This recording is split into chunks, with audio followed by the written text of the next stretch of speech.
नमस्कार दोस्तों, जय हिंद, वंदे मातरम। मैं आपके साथ जयसवाल सर। आप सभी का स्वागत अभिनंदन है शिक्षक भर्ती के channel YouTube family, teachers family, शिक्षकों के परिवार जयसवाल कोचिंग सेंटर पर, पावर्ड बाय शिक्षा ही प्रकाश है। बात करेंगे साथियों बाल विकास, चाइल्ड डेवलपमेंट एंड पेडागोजी के 34 नंबर क्लास की बात करेंगे। और इस क्लास में महत्वपूर्ण टॉप 30 क्वेश्चन करने वाले हैं। और ये टॉप 30 जो क्वेश्चन हैं एग्ज़ाम के डेट से, और सीडीपी बाल विकास में 25+ अगर स्कोर करना है तो बहुत ही इम्पोर्टेंट यह प्रश्न होने वाले हैं। तो चलिए क्लास को कंटिन्यू करते हैं। 30 महत्वपूर्ण प्रश्नों में से आप लोगों का फीडबैक क्या है नीचे कमेंट बॉक्स में ज़रूर बताइएगा।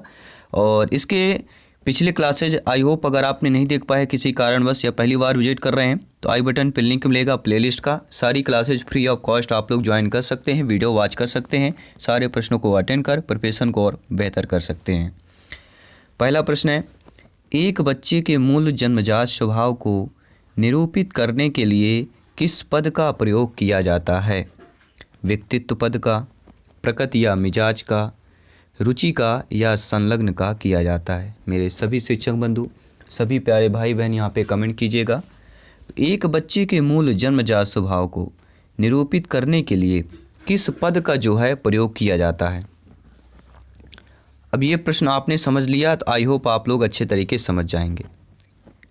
तो दोस्तों, एक बच्चे की जो मूल जन्मजात स्वभाव होता है, कहते हैं ना उसका जो मिजाज है वह इसी तरफ का है, वह प्रकृति से ही ऐसे ही है, बचपन से ही ऐसे है, उसका मिजाज ऐसे ही है, गर्म स्वभाव का है। हम बोलते हैं ना अक्सर, यही तो आपका प्रश्न पूछा जा रहा है कि कोई जब बच्चा मूल जन्मजात स्वभाव को निरूपित करने के लिए किस पद का प्रयोग किया जाता है, प्रकृति या मिजाज का।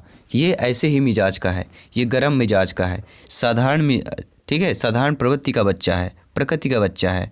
दूसरा प्रश्न स्क्रीन पर है, व्यक्ति में उन मनोशारीरिक अवस्थाओं का गतिशील संगठन जो उसके पर्यावरण के साथ अद्वितीय सामंजस्य निर्धारित करता है व्यक्तित्व कहलाता है, समायोजन कहलाता है, संवेदना या बात करें चरित्र की। 4 बेहतरीन लाजवाब ऑप्शंस दिए जा चुके हैं। तो राइट ऑप्शन क्या होगा साथियों? व्यक्ति में उन मनोशारीरिक अवस्थाओं का गतिशील संगठन जो उसके पर्यावरण के साथ अद्वितीय सामंजस्य निर्धारित करता है वह व्यक्तित्व कहलाता है। पहला ऑप्शन सही हो जाएगा। तीसरा प्रश्न है, व्यक्तित्व के संगठन का स्वरूप क्या होता है? तो व्यक्तित्व के संगठन का स्वरूप सामाजिक आर्थिक होता है, मनोवैज्ञानिक शारीरिक होता है, सामाजिक राजनैतिक होता है या मनोवैज्ञानिक आध्यात्मिक रूप में होता है। तो देखिए संगठन शब्द दे दिया गया, तो दोस्तों यहाँ पे राइट ऑप्शन क्या होगा? व्यक्तित्व के संगठन की बात कर रहा है, तो संगठन के स्वरूप के बारे में बात की जा रही है। तो व्यक्तित्व के संगठन का जो स्वरूप होता है वह मनोवैज्ञानिक और शारीरिक रूप में होता है। बी ऑप्शन सही हो जाएगा। आप लोगों को कोई भी डाउट हो आप लोग कमेंट कर सकते हैं, फीडबैक कर सकते हैं, क्योंकि आपका कमेंट सर्वोपरि है, आपका फीडबैक सर्वमान्य है।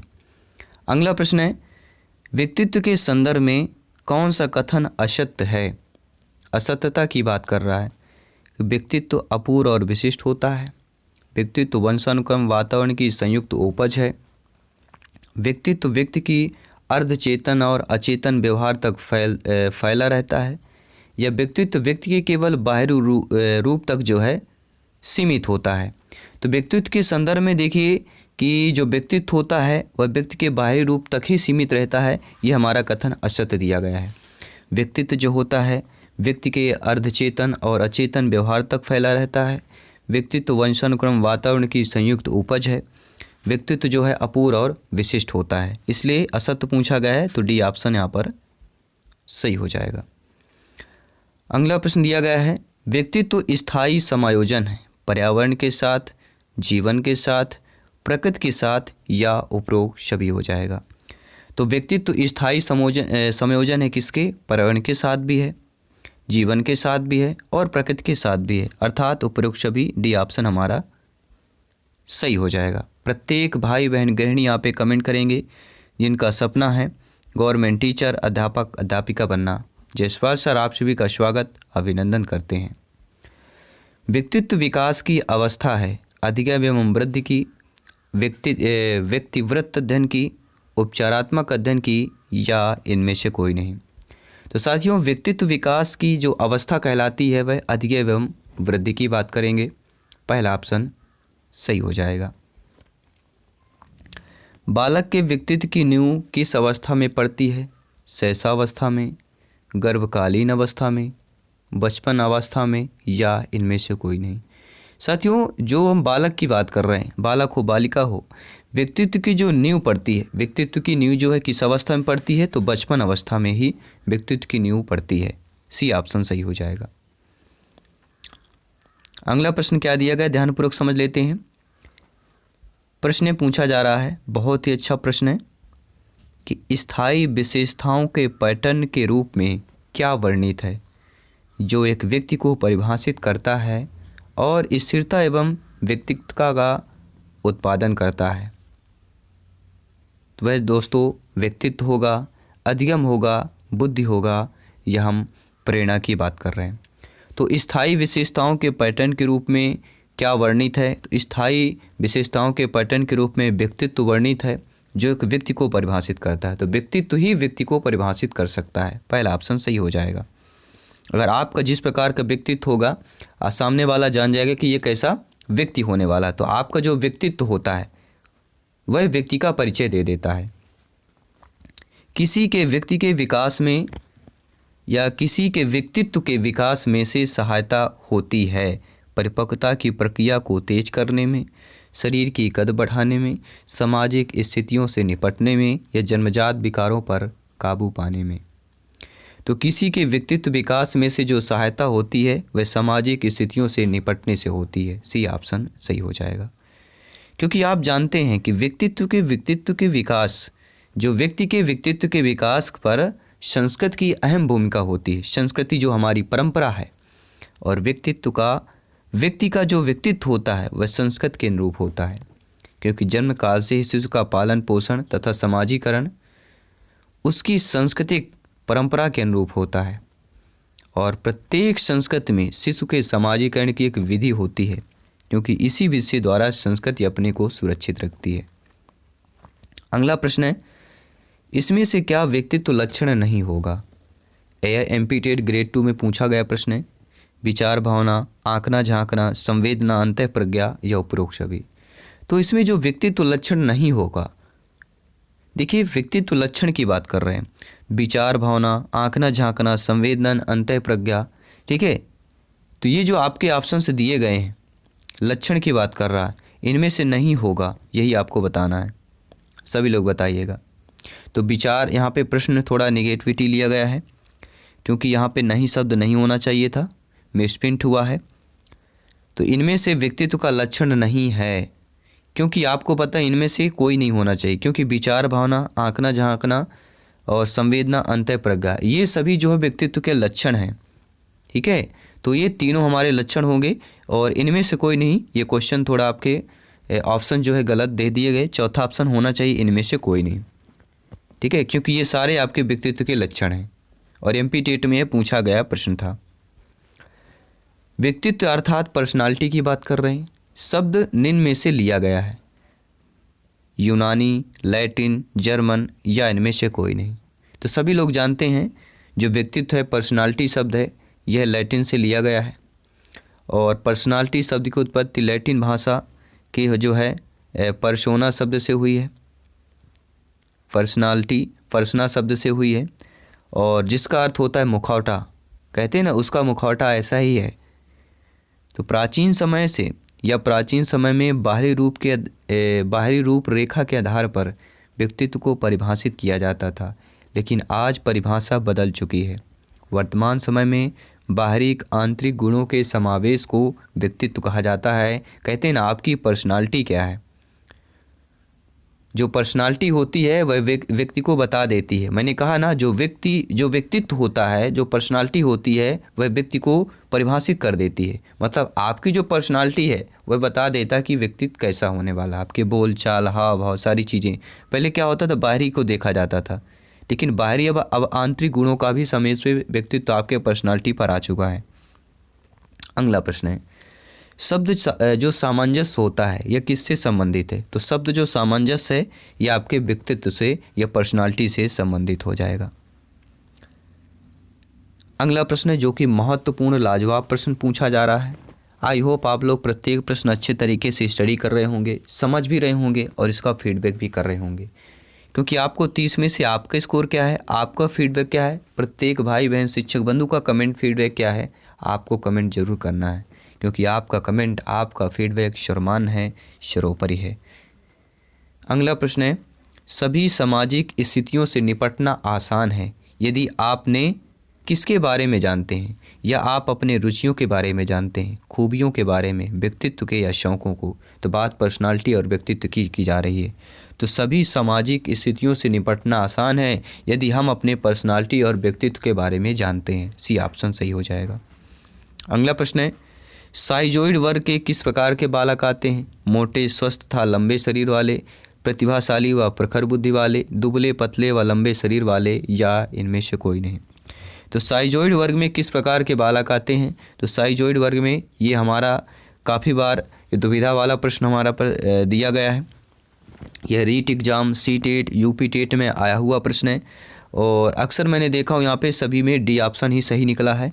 और साइजोइड वर्ग की अगर बात करें तो यहाँ पे इनमें से कोई आपका नहीं आएगा। साइजोइड वर्ग के बालक ना ही मोटे स्वास्थ्य शरीर लंबे वाले, ना ही प्रतिभाशाली वाली, ना ही दुबले पतले और लंबे शरीर वाले। तो साइजोइड वर्ग वाले किस प्रकार के बालक आते हैं, अगर आपको पता तो आप लोग कमेंट के माध्यम से ज़रूर बताइएगा। अगला प्रश्न स्क्रीन पर है, बहिर्मुखी व्यक्ति वह होते हैं जो सामाजिक व मित्रवत होते हैं, तनाव रहित होते हैं, दोनों होते हैं, या इनमें से कोई नहीं। देखिए साथियों, जो बहिर्मुखी व्यक्तित्व वाले होते हैं, बोलचाल खुले मुँह वाले होते हैं, सबसे बोलचाल हाव भाव करते हैं, ठीक है, जो भी बातें होती सबसे खोल के बातें करते हैं, तो सामाजिक और मित्रवत होते हैं और तनाव रहित होते हैं। ये होते हैं बहिर्मुखी व्यक्तित्व वाले। और आज की डेट में बहिर्मुखी व्यक्ति वाला ही खुशहाल होता है, जो अपने अंदर मनन घुटन रहता है, अपने बातों को अपने ही अंदर सॉल्व करने की कोशिश करता है, वो कहलाता है अंतर्मुखी। वो घुटता रहता है, वो जीता है लेकिन जीने का तरीका या जिस तरह से जीना चाहिए वो जीवन ही नहीं समझ पाता है। इसलिए हमेशा आप बहिर्मुखी व्यक्तित्व के बने रहें, सामाजिक और मित्रवत बने रहें और तनाव रहित रहें। यहाँ पे सी ऑप्शन सही हो जाएगा। अगला प्रश्न है, थांडाई के व्यक्तित्व के वर्गीकरण का आधार क्या होता है? शारीरिक गठन और शक्ल सूरत जो होती है, रचनात्मक और मौलिकता की बात करेंगे, संयोजन और बुद्धि की बात कर रहे हैं, या चिंतन और कल्पना की बात कर रहे हैं। तो थांडाइक ने व्यक्तित्व के वर्गीकरण का जो आधार किया है वह चिंतन और कल्पना के आधार पर किया है। आई होप प्रत्येक प्रश्न अच्छे तरीके से आप लोग समझ पा रहे होंगे। आपका कमेंट, आपका फीडबैक सर्वमान्य है। सभी मित्रों को जय हिंद, वंदे मातरम, इंकलाब जिंदाबाद। साथियों, अगर एग्ज़ाम को फ़तेह करना है तो प्रत्येक क्लास का प्रत्येक प्रश्न इंपॉर्टेंट है और 25 प्लस सीडीपी बाल विकास में लाना है तो सारे क्लासेज जो आई प्लेलिस्ट जरूर देखेगा। और प्लेलिस्ट आपको ऑलरेडी मिल जाएगा, बाल विकास के महत्वपूर्ण 2500 प्रश्नों का प्लेलिस्ट मिलेगा। क्योंकि आने वाले 2500 प्रश्न करने वाले हैं, जो आपका 25 प्लस के साथ साथ जो आपके अदर सब्जेक्ट में पेडागॉजी है उनमें भी आपको यह प्रश्न हेल्प करेंगे। तो आत्म केंद्रित व्यक्ति कैसा होता है? तो आत्म केंद्रित व्यक्ति कैसे होता है? अंतर्मुखी का होता है। अंतर्मुखी, बहिर्मुखी, ये आपने पढ़ा ही होगा। अगला प्रश्न है, स्क्रीन पर है, अपने ऊर्जा बल को बाहर की ओर अभिव्यक्त करने वाले जो व्यक्ति होते हैं वे किस प्रकार के होते हैं? ज्ञानात्मक व्यक्तित्व, कलात्मक व्यक्तित्व, बहिर्मुखी व्यक्तित्व, या धार्मिक व्यक्तित्व। तो हमने क्या बताया, बाहर की ओर व्यक्त करने वाले, अपने ऊर्जा बल को बाहर की ओर जो अभिव्यक्त करने वाले व्यक्ति होते हैं तो वह व्यक्तित्व का कौन सा प्रकार कहलाया जाएगा? वह कहलाएगा बहिर्मुखी व्यक्तित्व। सी ऑप्शन सही हो जाएगा, क्योंकि बहिर्मुखी का वर्गीकरण युंग ने किया था। युंग ने बहिर्मुखी व्यक्तित्व का सभी जगह आसानी से, जो बहिर्मुखी व्यक्ति होता है या बहिर्मुखी व्यक्तित्व होता है, जो इसकी पर्सनालिटी होती है, वह सभी जगह आसानी से समायोजित कर लेता है। और ऐसे लोग क्या होते हैं? आशावादी होते हैं। आशावादी मतलब आप लोग समझ सकते हैं। दूसरा है अंतर्मुखी, बहिर्मुखी, उभयमुखी व्यक्तित्व का वर्गीकरण किसके द्वारा किया गया? क्रेवन, युंग, शेल्डन, स्पेंजर। तो आप सभी लोग जानते हैं अंतर्मुखी, बहिर्मुखी, उभयमुखी व्यक्तित्व का वर्गीकरण किसके द्वारा किया गया था? तो युंग के द्वारा किया गया था। बी ऑप्शन सही हो जाएगा। साथियों, व्यक्तित्व जो पर्सनालिटी होती है, विचारों, भावनाओं, सामाजिक संयोजन और व्यवहारों जो समय के साथ निरंतर प्रदर्शित होते हैं, उसके पैटर्न को संदर्भित करता है जो किसी की अपेक्षाओं, आत्मधारणाओं, मूल्यों और दृष्टिकोण को दृढ़ता से प्रभावित करते हैं। व्यक्ति मनोभौतिकी है। जो व्यक्तित्व होता है वह मनोभौतिकी है जिसमें मानसिक और शारीरिक पहलू शामिल है और दोनों कुल व्यक्तित्व की व्याख्या करते हैं। व्यक्तित्व जो सिद्धांत व्यक्तित्व के विकास की विशेषताओं और तरीके दोनों को समझने का प्रयास करता है। और जुंग ने 2 प्रकार के व्यक्तित्व का जिक्र किया है, बहिर्मुखी और अंतर्मुखी। जिन व्यक्तियों की जीवन ऊर्जा या कामेच्छा भीतर की ओर, उन्हें अंतर्मुखी के रूप में जाना जाता है, और जिन व्यक्तियों की जीवन की जो ऊर्जा होती है बाहर की ओर, उन्हें बहिर्मुखी के रूप में जाना जाता है या कहा जाता है। और दूसरे शब्दों में बाहरी व्यक्तित्व व्यक्ति को बाहरी दुनिया की ओर आकर्षित करता है, जबकि अंतर्मुक्त व्यक्ति को आंतरिक व्यक्तिपरक दुनिया की ओर ले जाती है, जो घुटन के अलावा और कुछ नहीं मिलता है। जुंग अंतर्मुखी बहिर्मुखी यहाँ पे युंग है के अनुसार 4 पहलू इन्होंने बताया था: संवेदना, भावना, सोच और अंतर्ज्ञान। नोट कर लीजिएगा, प्रत्येक प्रश्न इंपॉर्टेंट है साथियों। स्टैनफोर्ड विनय परीक्षण मापन करता है। किसका करता है? व्यक्तित्व का, पढ़ने की दक्षता का, बुद्धि का, इनमें से कोई नहीं। तो स्टैनफोर्ड जो विनय परीक्षण है वह व्यक्तित्व का मापन नहीं करता है, वह साथियों किसका करता है? बुद्धि का मापन करता है। अगला प्रश्न आप लोगों के स्क्रीन पर है, ग्रंथियों के आधार पर व्यक्ति के विभिन्न प्रकारों पर चर्चा किसने की है? क्रेस्मर ने, युंग ने, कुनैन ने, कैनन ने या स्प्रिंजर ने की है? यह प्रश्न बहुत ही दोस्तों उलझा हुआ प्रश्न है। मैंने लगभग 10 से 20 जगह बुकों पर देखा, काफ़ी सारे, लेकिन यहाँ पे 50-50 मैंने पाया। चाहे यूपी टेट की बात करें, सीटेट एग्जाम में आया हुआ प्रश्न है। तो ग्रंथियों के आधार पर व्यक्तित्व के विभिन्न प्रकारों में कई जगह मैंने युंग पाया और कई जगह दूसरा ऑप्शन कैनन मिला। तो आप लोग ज़रूर बताइएगा। सॉरी, यहाँ पे युंग नहीं, क्रेस्मर की बात करेंगे, क्रेस्मर और कैनन की बात करेंगे। तो कई जगह क्रेस्मर मिला है और कई जगह कैनन मिला है, लेकिन जो हमारा जो ओपिनियन सबसे ज़्यादा क्रेस्मर की तरफ जा रहा है कि ग्रंथियों के आधार पर व्यक्तित्व के विभिन्न प्रकारों की चर्चा किसने की है? क्रेस्मर ने की है। तो कैनन भी अगर आप लोग कर रहे हैं तो हम भी उसका झूठा नहीं कह सकते हैं, क्योंकि चांसेस सबसे ज़्यादा हम क्रेस्मर की कर रहे हैं। और इसका कोई भी डाउट हो, अगर आपके पास सोल्यूशन हो, आप लोग कमेंट बॉक्स में जरूर बताइए। इन दोनों प्रश्नों का, इन दोनों ऑप्शनों का क्या सोल्यूशन है। अगला प्रश्न आइए स्क्रीन पर देख लेते हैं।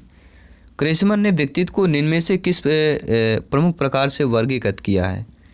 कृशकाय या दुर्बल, सुडोलकाय, गोलकाय, उपरोक्त सभी। तो क्रेस्मर ने व्यक्तित्व को जो है इन सभी प्रकारों से वर्गीकृत किया है। कुशलकाय दुर्बल के रूप में, सुडौलकाय में भी, गोलकाय के रूप में भी वर्गीकृत किया है। अब बात करेंगे अगले प्रश्न की, जो महत्वपूर्ण लाजवाब प्रश्न आप लोगों की स्क्रीन पर आ चुका है, जो सिलेक्शन वाला प्रश्न है। विपिन एक दिवास्वप्न है। विपिन एक दिवास्वप्न है और पुस्तकों को पढ़ने में रुचि रखता है और गैर मित्रों से अपने विचार प्रस्तुत नहीं कर सकता है। यह व्यक्तित्व कौन सा प्रकार है? मैंने कहा ना, जो अपने अंदर घुटन महसूस करता है, दिवास्वप्न कह होता है, अपने आप में स्वप्न देखता रहता, किसी से बातचीत नहीं करता, ठीक है, ये कैसा कहलाता है? अंतर्मुखी व्यक्तित्व कहलाता है। यह व्यक्तित्व का प्रकार अंतर्मुखी हो जाएगा। और अगला प्रश्न है कि कौन सा लक्षण बहिर्मुखी व्यक्तित्व का नहीं है? तो सभी लोग जानते हैं, मिलनसार, नेतृत्व शक्ति, आक्रामक स्वभाव, ये बहिर्मुखी व्यक्ति के लक्षण हैं। लेकिन दिवास्वप्न देखने वाला, ठीक है, ये हमारे बहिर्मुखी व्यक्तित्व का लक्षण नहीं है, इसलिए यहाँ पे डी ऑप्शन सही हो जाएगा। अगला प्रश्न है, व्यक्तित्व का समाजशास्त्री प्रकार का सिद्धांत दिया गया हिप्पोक्रेट्स के द्वारा, क्रेस्मर के द्वारा, शेल्डन के द्वारा या स्प्रिंजर के द्वारा दिया गया। तो व्यक्तित्व का समाजशास्त्री का प्रकार का सिद्धांत जो है साथियों, वह स्प्रिंजर के द्वारा दिया गया था। अगला प्रश्न है, बहिर्मुखी विद्यार्थी जो होता है वह अंतर्मुखी विद्यार्थी से किस विशेषता के आधार पर भिन्न होता है? मजबूत भावनाएं, पसंदगी नापसंदगी में, मन ही मन परेशान होने की अपेक्षा, अपनी भावनाओं को अभिव्यक्त करना, अपने बौद्धिक कार्यों में डूबा रहता है, या बोलने की अपेक्षा लिखने में बेहतर की बात कर रहे हैं।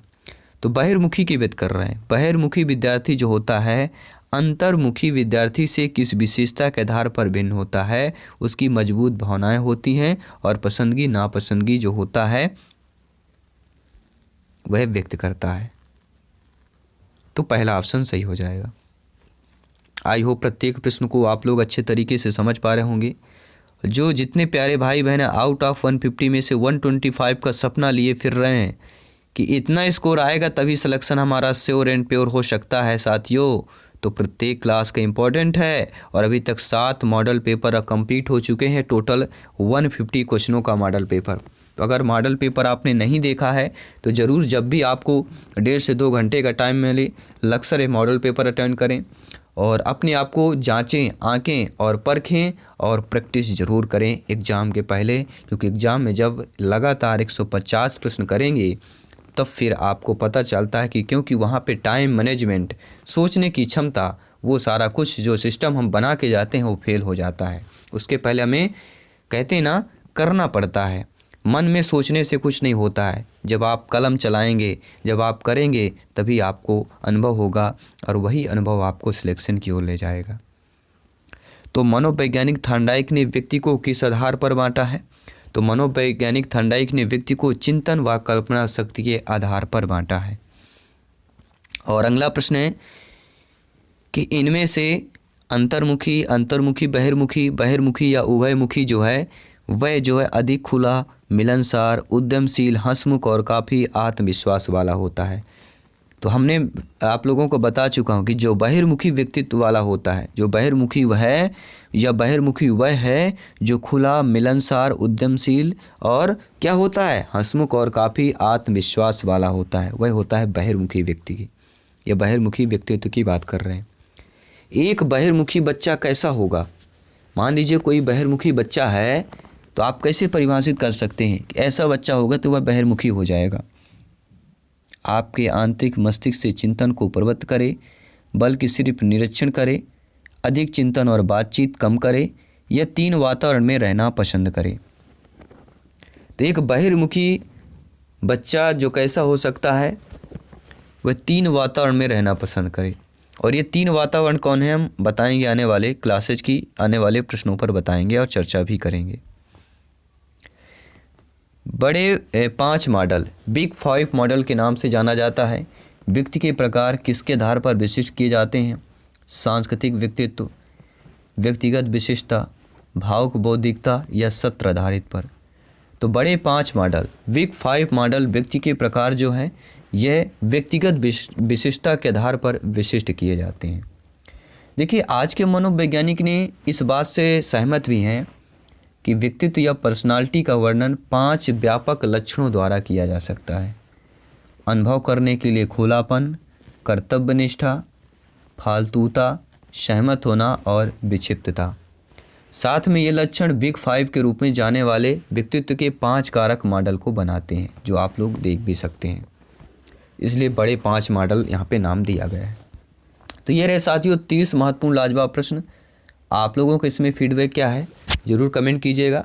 और आने वाला जो हिंदी पेडागोजी का प्रैक्टिस सेट है, ईवीएस पर्यावरण का प्रैक्टिस सेट है, और मैथ्स की भी बात करें, संस्कृत की बात करें, जल्दी प्रैक्टिस सेट आने वाले हैं। और बाल विकास के भी हम एक क्लास को कंप्लीट करने के बाद फिर फटाफट 30 महत्वपूर्ण चैप्टर वाइज न करके टोटल प्रैक्टिस सेट सभी चैप्टरों से लाएंगे। और 15 से 20 प्रैक्टिस सेट हम हर सब्जेक्ट के करेंगे विथ एक साथ मॉडल पेपर 5-6 और करने जा रहे हैं, जो आपके लिए प्रिपरेशन के लिए बहुत ही हेल्प कर सके। और हमारी कोशिश यही कि जितना ज़्यादा आप लोगों की मदद कर सके, जितना ज़्यादा आप लोगों को हम शेयर कर सके, इस परिवार को शेयर करें। क्योंकि साथियों एग्ज़ाम फ़तेह करना है तो उसके लिए जितना चाहे जी तोड़ अभी मेहनत कर लो, क्योंकि बाद में पछतावा के अलावा, रोने के अलावा, खोने के अलावा कुछ नहीं बचता है।